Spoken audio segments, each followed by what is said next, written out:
commendation. సమర్పణ అండి. He is submitting himself. ఆయన సమర్పించుకుంటున్నాడు. Ordinary people submitted. ప్రజలు సమర్పించుకున్నారు. Animals, ఆ పశువులు, even the king of that city. ఆ యొక్క పట్టణపు రాజు కూడా.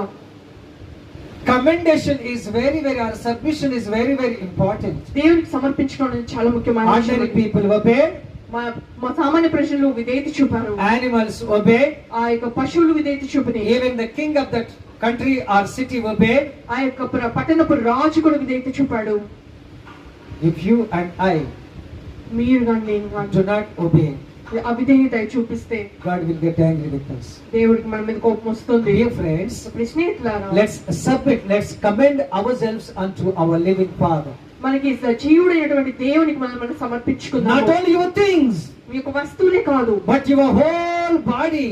మీ యొక్క శరీరం అంతని సమర్పించాలి. Saint Paul says like this. అపోస్తలుడైన పౌలు ఇలా చెప్తున్నాడు.